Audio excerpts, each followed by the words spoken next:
This is Ethan Tingler, front tire changer for the 3-car Austin Dillon. You're listening to Back of the Pack podcast on Fantasy Focus. Hell yeah.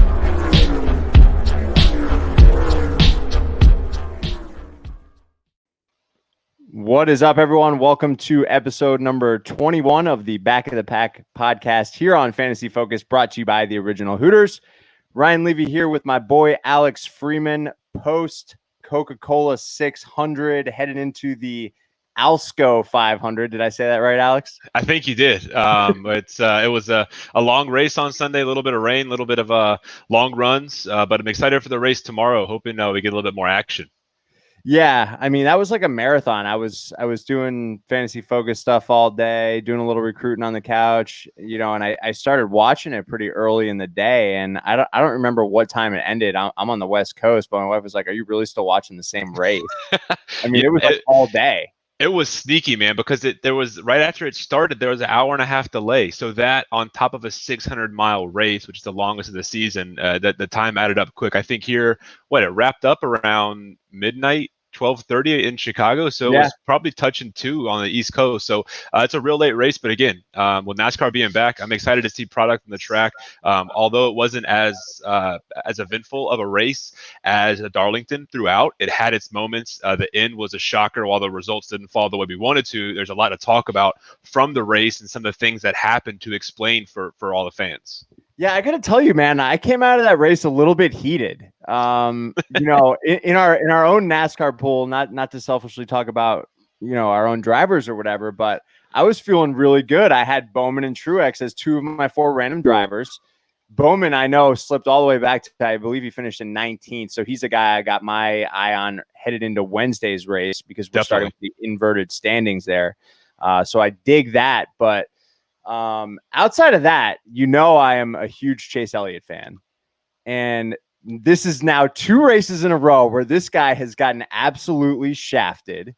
And specifically to talk about the Coca-Cola 600, this was my first race as a NASCAR fan in which I got to experience overtime when I was fully engaged watching the race, and I was dropping F-bombs left and right. I can't even believe how unfair this is. You made it, man. I'm glad you're here. Welcome. I'm excited to hear that, dude. So Keselowski just stole the win out from under Chase. So everyone's upset. What Alan Gustafson, his crew chief, and what Chase say is no matter what they do on that pit stop, everyone else does something different. And to their defense, they're not wrong. So the strategy there, they thought if they would have stayed out, everyone behind them would have come and gotten fresh tires. But because they pitted, others behind them didn't. That gave Keselowski the whole shot. That gave him the P1 restart. That gave him the win ultimately. Even though Chase restarted 8th or 9th, he ended up finishing 2nd after Jimmy Johnson was disqualified, but he charged to 3rd. Over a couple laps just with those fresh tires. So the green white checkered, sometimes it plays to your favor, sometimes it doesn't. It's just been uncharacteristically unlucky for Chase over the last few weeks. And just to give people a simple reminder on the green white checkered, really what it is, it's NASCAR's form of overtime, right? So you never want to end a race under caution. That happened for a long time, and people are getting very upset, especially in early 2000s towards the 2010s when there was a lot more cautions, and you were losing a lot of racing. So what they've done is over the years, they've changed it from 1 to 3 to unlimited attempts. So you could do unlimited attempts as overtime, as long as the leader does not take the white flag. So if you're coming back to the start finish, the first flag that you get is a green. The next you get a white, and the next flag, no matter what, ends the race. So if you get a yellow flag between the white flag lap and the green flag, they will continue to do those overtimes over and over and over and over. So it's really an endless overtime, which is cool, but it really impacts the strategy play and the way that people race the race. I guess if you're just watching NASCAR for the first time and you see something like this, like there wasn't a car within 10 car lengths of the good old boy Chase, and he's dominating the race, and some schmuck cuts his tires in the back of the pack, pun intended, and he can't finish the race. It was his own teammate too. Insult to injury, man. Like that was just it's a Chase Elliott thing, but it's so crazy for Chase. He always has this adversity. He gets beat, and then he comes back and he'll win, and he'll win 3 times over a 6-weekend stretch. So these kind of things are really gonna set Chase up, I think, to succeed and really have a chip on his shoulder. I mean, we just watched the race here before we went live. He wins the Bounty, beating Kyle Busch at Charlotte tonight. Not to mention they are racing again tomorrow. So between Marcus Lemonis and Kevin Harvick, they're donating $100,000 for someone beating Kyle Busch. Like, that's awesome. Love to see that, man. Especially love to see Kyle Busch lose in anything. So especially when Chase Elliott, now he's got his swag back. He goes out and wins Old School in the Truck Series on Tuesday night. If you're listening to this on Wednesday, as we're recording here on Tuesday night. But yeah, I hope he carries that momentum now into Wednesday, because I feel like he's so due, man. He is so due. I agree. And look for him to make a really early strategy play like a Bowman did on Sunday to jump from his 19th starting position up to the top 5 or 10 in a very quick time frame. So competition caution. Again, they're inverting the top 20 like you mentioned. So Chase is starting 19th, and his counterparts at Hendrick, Jimmy Johnson, started 40th. He got disqualified for not passing post-race inspection, but then he has William Byron and Alex Bowman starting 1-2. So going into this, man, Alex Bowman, like you said, is an early favorite for me, just from considering how track position is so important at Charlotte. Like, the reason that we don't have as much action and we didn't have as much beating and banging at this race is because of the aero package. So at this racetrack, the cars have gotten quote unquote easier to drive. We never want to say easier, but they're not as challenging. So that doesn't give as much of an opportunity for these driver skills to shine through. So it's more of a lackadaisical race. But when you were watching the race, did you see those darker lines in the second and third groove of the track?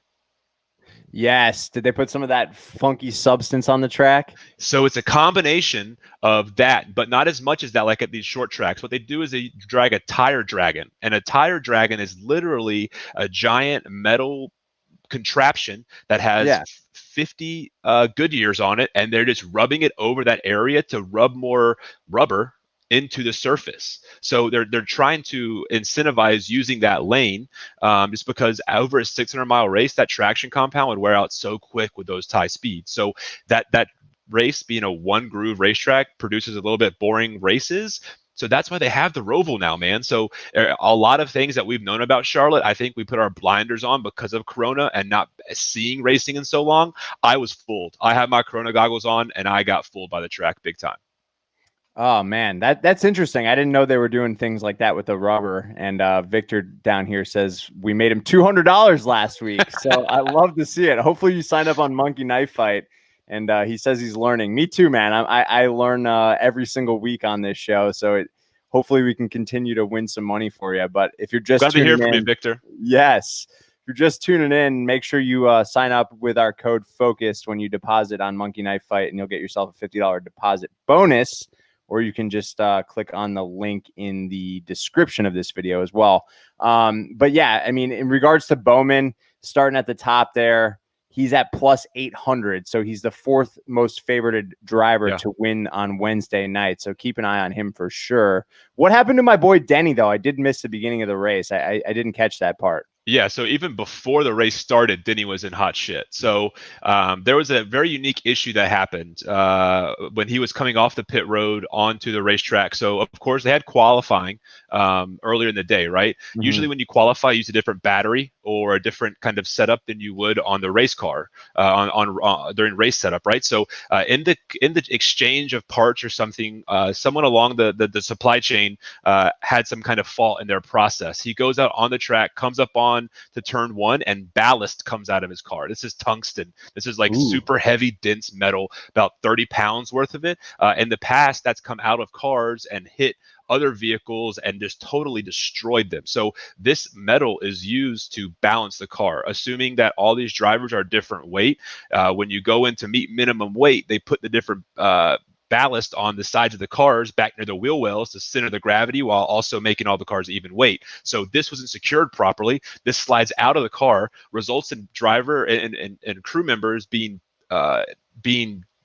dismissed from the track for 4 races, man. Like, this is extremely serious, and they're taking it, very seriously, because others have gotten hurt and come very close to being hurt because of it. I don't know if it was in an advance to take advantage of something, but it would definitely impact the handling of the car and probably not improve his ability to drive. So you're saying that every single one of these cars has this ballast on it, and it's a different weight based on the weight of the driver? Exactly. Weight of the driver, weight of the car. It's all to help them standardize the weight of the vehicles. Wow. Just blew my mind a little bit there. Yeah, so it's dangerous too. Like, when you don't, it's literally a loose bolt. So, I hated to see Hamlin not even make it to the green flag. He was 6 laps down, 7 laps into the race. So, the Toyotas had speed over the long run, but as Martin Truex keeps saying, I can drive my car. I just don't have the speed of the Chevys. So I expected Toyota to really show a heavy hand on Sunday, but they really dropped the ball, man. So I'm looking for Hendrick to continue to stay up front this weekend, but I expect Kyle Busch and Martin Truex still to show up with some fast ponies. Yeah, okay, that's good to know for Wednesday night, you're saying, because I feel like Kyle Busch was our biggest disappointment on Sunday. I mean, I know he had a good finish in terms of where he finished it. I believe it was in 4th, but in terms of his fantasy points, when we recorded on Saturday, his over-under, or more or less, I should say, was set at 19.5. And by the time we said, get these in early, right? Because on Sunday, it went all the way up to 20.5. So keep that in mind. If you're watching with us here on Tuesday night, make sure you're checking the scoring and the amount of fantasy points, because it could certainly change on Wednesday. Yeah. We don't expect as much change, being that we already know what the pole positions will be, but.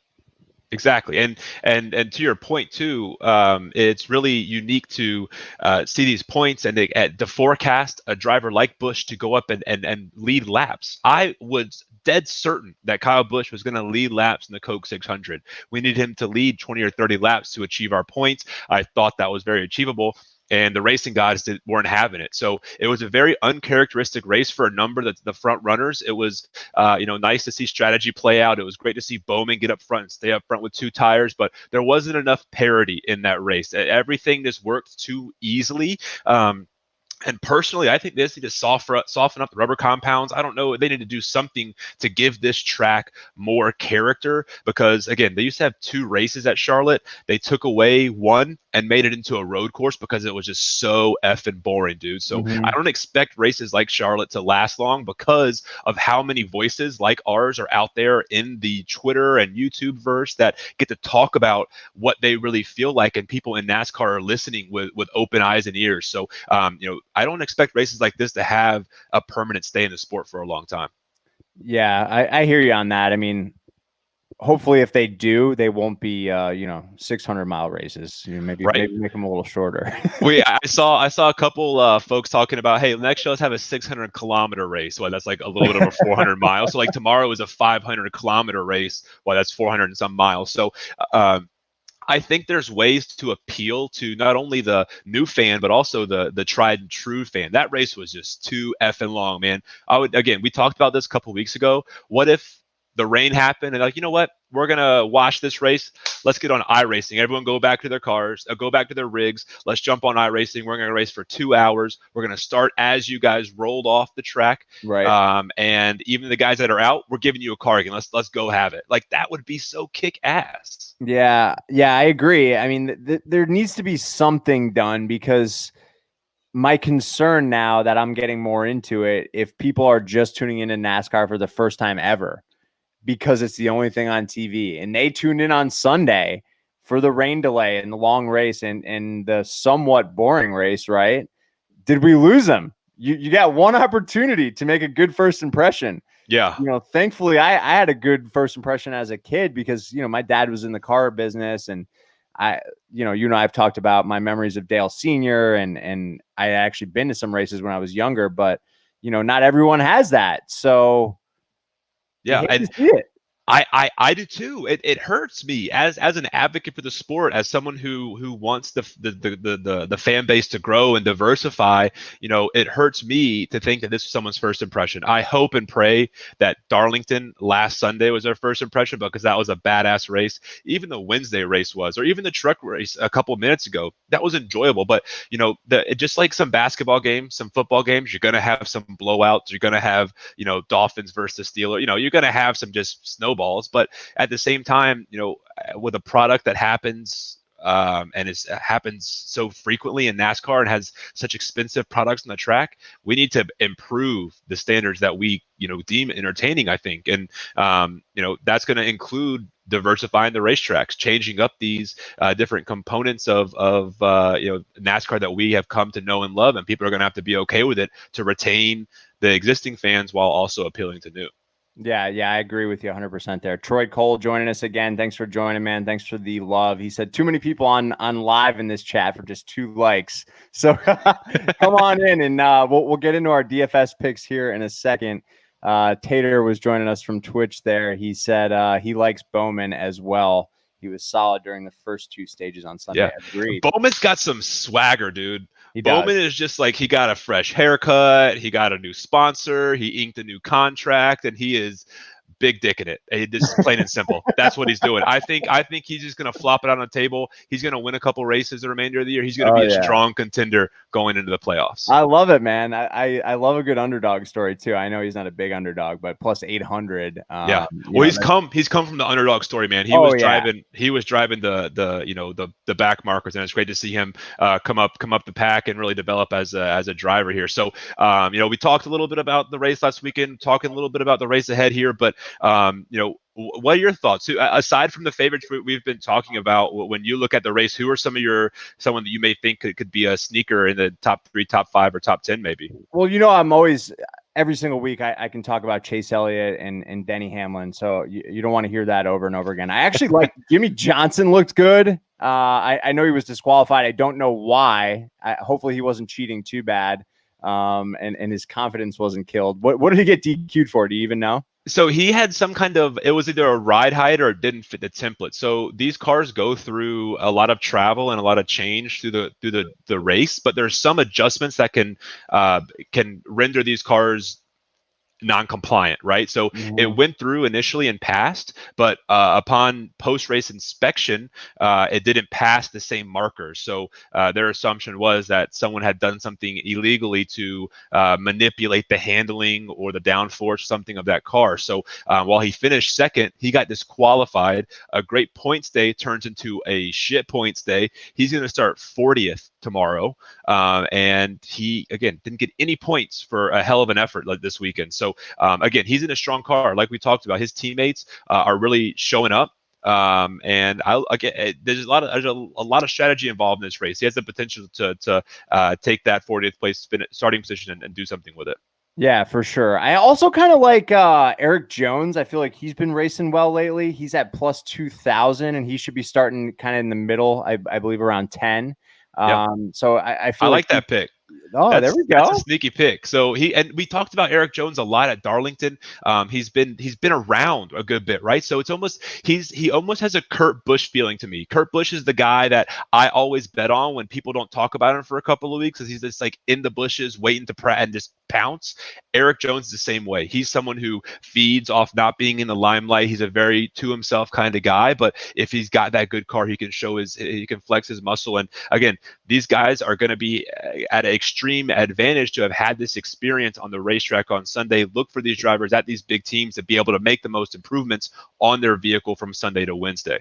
Yeah, I mean, and he's sitting at plus 2,000. So if you're just looking for something, you want to gamble a little bit, he's someone I got my eye on for sure. But I feel like at a track like this, after how I saw things play out last week, or on Sunday, I should say, I definitely want to lean towards the guys with the better starting position. So, I mean, Bowman, I'm obviously pretty high on. I like Joey Logano, who's starting at 8. I feel like he's kind of due. I said Jones was at 10. Yep. Truex obviously has a good history here. He'll be starting at 15. So love a guy like that. Harvick Yeah. right behind him. So I think a Truex is someone to look out for again. He was my early favorite going into this weekend, and as he kept talking about, I can have my car is great. I just don't have the speed of these Chevys. So hopefully they'll continue to be able to tune on that car and take advantage of that long run speed like they were able to at Darlington. What I expect to maybe change a little bit, we had a lot of long green flag runs in a very long 600-mile race. This race is a lot shorter. Expect the fuses to be much shorter and the tensions to be much higher. So from the start, these guys are going to be running and gunning, trying to go for position, because now they understand how hard it is to pass. It's going to make every restart 10 times more valuable, but also 10 times more risky. Yeah, I'm with you on that. I just hope that in the future NASCAR decides to change the OT. Can I just propose 5 laps? I mean, 2? Come on, dude. 2 is ridiculous. Ryan's corner. Take it away.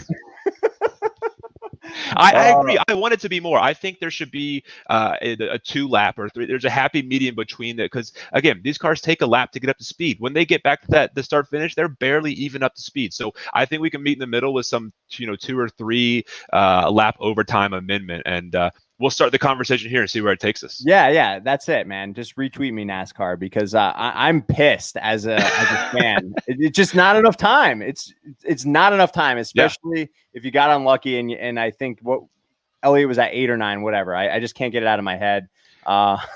Ward joining us again. Thanks for joining, man. He says he'll keep liking and winning money with these guys. Glad to see that you're doing well. Before we get into the Monkey Knife Fight picks for Wednesday, for the Alsco Uniforms 500 at Charlotte Motor Speedway, anyone you got your eye on that you feel like can pull off a top 3 here or even win it? Someone that we haven't really spoken about? Yeah, that's a good question. I think the sleepers right now are RCR. You've seen Reddick and you've seen Dillon. Dillon a little bit more so this past weekend, but Reddick has overachieved in Darlington. He had a very strong finish on Sunday. And Austin Dillon, also in a very similar car and equipment, had a strong finish. So as a part of the Chevy stable, they have something in the water that the other teams don't. If you're not going to go with a Hendrick team or maybe a Chip Ganassi driver like a Kurt Busch, I think someone like a Reddick or even an Austin Dillon have a chance to win here. Maybe not as much on strategy, but just being at the right place at the right time, starting, second or third row on a green-white checkered, and being able to take advantage of some late race action. So I like those guys for top 3s, top 5s. But when it comes to who my favorite guys are going into it, I have to go back on what I said last week. Toyota are not the guys to beat right now. I really think Hendrick has the car on Wednesday to win, and it could be any of the 4 drivers. So who are the 4? Do you know those off the top of your head? Because I'm still learning teams here. So with Hendrick's your stable, man. We got Alex Bowman, we got Jimmy Johnson, we have William Byron, and we have Chase Elliott. So these guys are the creme de la creme of Team Chevy with Hendrick Motorsports. And looking back over history, they've also had some of the best drivers from Jeff Gordon and Dale Earnhardt Jr. and Terry Labonte. So a long history of success with those guys. And something you may not have known before Kyle Busch was with Gibbs, he raced a Chevy for Hendrick. So Kyle Busch has some history at that team, as you heard through the weeks after Busch wrecked Elliott. He had a lot of friends on that team. Those pit guys pitted Kyle Busch when he was at Hendrick. So the bloodlines run deep there. There's a lot of stuff, woven on top of each other that you have to consider when making decisions going into these races. Yeah, I dig it. And I didn't say it earlier, but love me the 3-car Austin Dillon. That's like my 4th favorite driver on the circuit. So I'm always rooting for that guy to be a top 5, top 10, or sneak in a win here and there. But one other comment before we get into Monkey Knife Fight, it occurred to me when I was watching the race by myself, drinking a beer. Chip Ganassi Racing, was that guy just born to be a racing team owner or what? Like, I have never heard a more NASCAR name in my life. I absolutely love it. Chip Ganassi is the ultimate car owner. So he not only has NASCAR, he has IndyCar, he has everything on wheels. He's almost like Roger Penske, where he just puts a lot of money on the table. He gets fast cars with 4 rubbers on them, and he makes laps. So Chip Ganassi, his phrase is "I like winners," and that's why he went with I'm blanking now. Kenseth, Bucky's guy. So he has Kurt Busch and Kenseth on his team, 2 past champions, 2 winners. He's definitely someone who's looking for some trophies. I love it, man. That's good stuff. Victor says no sports brings us anything to gamble for the degenerative. I love it. Should we get into our monkey knife fight? Let's do it. Pick a few for us. All right, let's go. Let me pull it up here. I got it ready. I'm just learning how to use all these fancy tools. So more or less here, Kyle Busch is down to 17.5 fantasy points. And if I'll run through it again real quick. If this is your first time, this scoring works as follows. Lap led is 1/10 of a point. First place overall gets you 20, second 19, third 18, all the way down to 1 point for 20th. So for reference here, if you didn't watch Sunday, Kyle Busch's over under went, or more or less, I should say, went up to 20.5 points. So he's down all the way to 17.5 on Wednesday night versus Truex Jr. at 19.5, more or less. What are you thinking here, Alex? This after Sunday races, I have lost a little bit of faith in some of the Toyota drivers. This would be something that I'm definitely going to hedge my bets on. I feel confident that Busch is going to finish in the top 5. I think if you put your head together and then think about some numbers here, that's 15 points, and he needs to lead 25 additional laps to finish top 5 and secure the more or less, or the more in that situation. So I'm confident in Kyle Busch going for more. I think the only way Martin Truex scores more than 19.5 is if he wins. I don't think he's going to have a lot of laps left. Again, look where these guys are starting. So, we saw track position being key.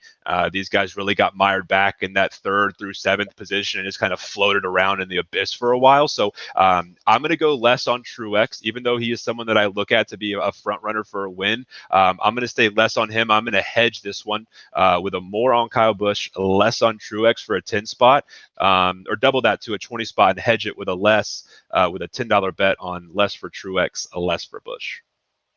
So you're gonna go less on Truex on both. Yep. Okay. Before we get into the next one here, I got a question here from Clint. Thanks for joining us, Clint. Better cash play, Hamlin or Harvick? Ooh, where are they starting again? Refresh my memory. Harvick starting in the top 10, right? Hamlin starting has to be towards the back. Harvick is starting at 16. 16th, okay. And Hamlin's got to be what? Let's see. Hamlin is all the way at 29. I'm liking Harvick going into it. I think that just with what I've seen out of his team, again, we talked about it going into Darlington, the adversity they can handle and the volatility that his team can really kind of fight their way through. The Fords and Stewart Haas, I think, are going to be able to take as much information back from Sunday and turn it into a positive race tomorrow. Look for Harvick to beat out Denny, especially after a rough start last week and then a really, really far back starting position tomorrow. Yeah, I'm with you. I'm going to go Harvick there as well, even though it crushes my soul to go against my boy Denny. But thanks for tuning in there, Clint. If it's your first time, throw us a sub. Is that what the kids are saying? A sub? Oh, yeah, that's right. On YouTube. Sub us. Sub us, like us. Landon throwing some love to Chase. I agree, man. Thanks for tuning in. He was definitely going to win. You missed my rant earlier. I was not happy about it. Could Denny make top 5? Victor wants to know. All the way back there, starting at 29. If there's anyone that's going to be able to turn a 25 or worse starting position into a top 5 or a top 10, it's going to be Denny Hamlin. It's going to be Kyle Busch. It's going to be Jimmy Johnson. It's going to be Kevin Harvick. Those guys have the patience to work through the field. They know when to gun it. They know when to pull it up and to make those very precarious moves in a very tight track. So I think he does have the chance to, but in the end, if we're going back to what we were talking about in a straight up, money play between the two, I feel like Harvick has a stronger outright chance to win on tomorrow, Wednesday. But that's not to say Denny doesn't have a chance to also achieve. Again, with these cars being so dependent on power, these big teams are showing their strength in these longer races and their versatility. So it's really, everything's so close. I would be confident to say that Harvick is going to beat Denny Hamlin outright. It's hard to really pick the in-betweens there when it comes to that. Right. I hear you. Landon goes on. He wants Chase to win this.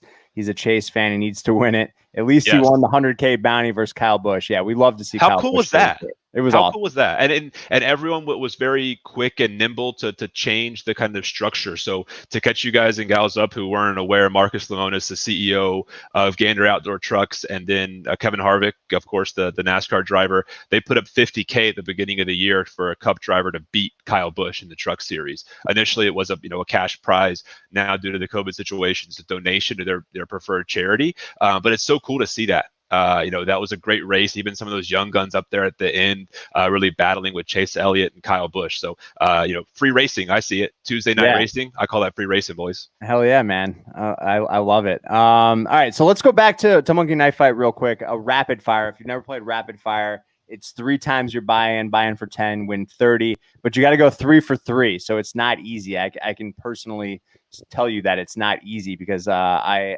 have made some boneheaded mistakes on the last couple of weeks here. Well, you know what? I like to go big on the 5X. So we'll the 12X and the 5X over here, the Levy special. Levy bag of donuts is what Bucky calls it, I think. All right. So in this format, in the rapid fire, it's basically you're pitting drivers against each other. So Kyle Busch is starting in the 17 spot. Truex Jr. starting in the 15. Kyle Busch, they're giving you a 2.5 point. Yikes. Unless Truex goes out there and leads a whole stage and a half, this is Busch all day. And the second that we, in this podcast, we take a nap and we wake up in the morning, that plus minus is going to be like plus a 0.5 point or 1.5 points. As this race gets closer, that margin is going to shrink. Yeah, there's no way. If you were watching this on Tuesday night, I'm putting my bankroll on this one because now that I see this is too generous for Kyle Busch. So if you've never played Monkey Knife Fight, go to Monkey Knife Fight. When you deposit, enter code FOCUSED and we'll give you $50 for free. You got to deposit 50, get 50. So it's a no-brainer. But this makes me so much more confident about my last pick, Levy. 2.5 points. I feel confident. Busch W here, and again, it reinforces my interest in Truex going less, Busch going more in 17 and a half. It. All right, this is where it gets tough though. Chase Elliott or Harvick. Elliott's a 1.5 point favorite here over Harvick, and Elliott starting at 19, Harvick at 16. So I feel very strong in Elliott's prospects to win here. Again, we're talking about Hendrick Motorsports being front runners. Again, not forgetting the fact that Harvick is in the car that he is and has the history and the strength and the ability that he does. I think Chase is one of the front runners to win. And unless Harvick goes out there and leads an abundant amount of laps, you want to pick the winners in these kind of matchups. Even with a 1.5 favorite, I think Elliott leads a number of laps here to offset that difference. So that's 15 laps led. That's a blink in NASCAR time. So I'm going to go Elliott here more, even though he's starting 3 positions back from Harvick. Yeah, I mean, this is a no-brainer for me. I'm obviously I got my Hooters colored glasses on, even though he's still not donning the Hooters orange yet. But soon. What are you going to do when he does? Pick him twice? That's what he's going to do. He's going to win. He's not winning because he's not wearing Hooters orange. That's the problem. I mean, that's probably the problem. We're not going to know until he races some Hooters colors. So we need to make some calls here. I love it. All right, so this is interesting again here. I'm taking Bowman all day here. He's a 1.5 point favorite over Slowy Logano. Bowman starting in the 2. Logano starting in the 8. I hope you agree with me here. Yes, 100%. Look for Bowman to lead some laps out of the gate. Even if Byron gets out in front of him, Bowman has a lot of experience Sunday leading races. Being out in front with 2 tires compared to 4. He knows a bit more than his teammate and Byron, and I think that he will be able to get an early head start on some of these points by leading some laps early. Yeah, I'm with you there for sure. I don't know what I did. I just screwed it up when I went to put it in, but putting it back in. There it is. Double All right. down. Doubling down. All right. So shall we do another one? Let's do it. You wanna get it? Let's do a 3 out of 4, the more or less 2.5x. 2.5x. Show more contests. Here it is. This one, right? Yep. Ooh, no, that's 3 out of 3. I have a Truex, Busch, Elliott, and Harvick. More or less 2.5. There it is. This one? So, yeah, this one is just an extension of what we previously picked. Yep. So, dude, 19.5. That's tall for a 15th starting position still. The more I look at this, the more I feel that Truex Jr. is a less on 19.5. That number is way too high. Once it gets down to maybe 17.5, I'd feel more confident at more. But just knowing starting position and knowing what these guys know about strategy, and everyone's not going to have that advantage, it's going to be harder to climb here. So I think a Truex has a less here. We'll stay with that one. And Busch over 17.5. Yep. We're going to go over on Elliott 17.5. Yes, sir. And then this is where it gets tricky, because this is a tease to me. 16.5 points for Harvick. Anyone's like, okay, 16.5 points. He's got to finish top 5 and lead a few laps. He's got to finish top 10, lead a stage, and so on and so forth. This is going to be the hardest pick for me out of the group, because if we're saying that Busch, Elliott, and Harvick are more, they're all going to finish top 5. Get the 3 out of the top 5 right. That's yeah. I guess just starting in the 16 hole, I don't know that I see him leading that many laps. I think that's what makes this challenging. Like you could be in second or third and racing great, and you don't get shit for it in terms of fantasy. Exactly. So it's tough, dude. Yeah. So let's do this. Let's go less on Harvick here. Okay. Harvick less. And I think I saw what we were talking about. If you want to do 3 out of 4, that makes it a little bit easier. So this one, you only have to get 3 out of 4, and you get 2.5x you're buying rather than 3.5x for 3 out of 3 or 5x for 4 out of 4. So get fancy. Play the same bet on this 3 out of 4 that you do on the 4 out of 4, and see what you come up with. And if one falls and the other 3 hit, you're going to cover your money. Yeah, no doubt. All right. But my last one, we have to do this because we do it every show. 12er. A 12xer. So we're going to go less on Truex. Yeah. We're going to go more on Kyle Busch at 17.5. We're going more on Chase. Let's go Hooters. We're going less on Harvick here. Is that the play? Because I think it is. I think so, because we're going to go more on Bowman, and that's saying that we're projecting 3 of the top 5 here. I feel Bowman's going to have a top 7, top 10 finish. I don't know if he's going to win the race, but I think he will lead early in that first stage, giving him that advantage. So I think the first stage is probably like 60 to 80 laps. So just conservatively, if he leads 30 of them, that's 3 points. 13.5 points for Bowman would be, a strong top 10 finish. So I feel strong about that number. Yeah. All right, I'm with you on that. Dumb question. We didn't talk about this earlier in our recap. Did I miss something with Bowman, or did he just blow his load way too early and just choke? I mean, what happened down the stretch? He blew his load first and came out on top. So he went in and got 2 tires when everyone else got 4, and he came out and was leading a bunch of laps. He got to a point where he kind of got mired back in traffic, and that last restart, dude, he dropped like a rock coming off 4 to the checkered flag. Honestly, who's to say that this wasn't some kind of like, hey, we're not going to win the race, let's smash the brake pedal and fall to 19th so we start second. I wouldn't put that past someone like Hendrick Motorsports, knowing what they, the capacity that they have and the strategy.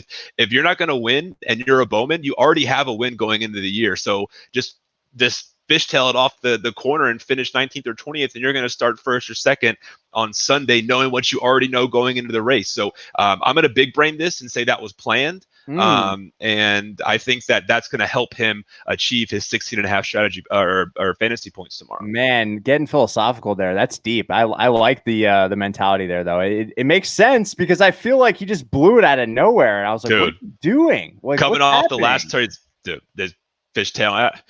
They're smart. They're smarter than we are. They're the ones out there driving the cars. We're the ones talking about them. So, I think that he's going to have a great day. These guys know what the hell they're doing. They're in fast cars. They're in Chevys that, can really make laps and are going to lead a lot of them. Yes. Colin Park tuning in. Thanks for tuning in, buddy. Hope you're doing well. What's up, Colin? Well. We're enjoying NASCAR, man. I love it. Landon, Chase Elliott is driving the Kelly Blue Book car tomorrow, golden blue car, maybe some good luck. Landon's got all his chips in on Chase Elliott. So, I'm a fan of yours as well, Landon, because I love me some Chase Elliott. So yes, sir. Good to see you here, Landon.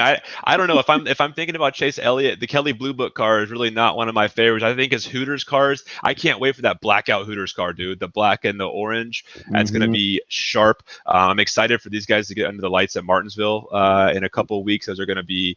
I just love seeing NASCAR under the lights, man. So me too. I really enjoy it. I'm looking forward to it. I mean, even though it'll be 3:00 in the afternoon here Pacific time when I'm watching the race, which is nice. I'll be sitting on the couch doing some recruiting, watching a little NASCAR.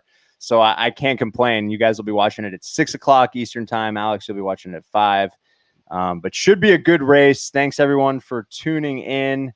It has been fun. If you're just finding us on YouTube, make sure you hit that subscribe button and the like button and all that good stuff. You can find our podcasts everywhere that you listen to podcasts. Just search Fantasy Focused or Back of the Pack.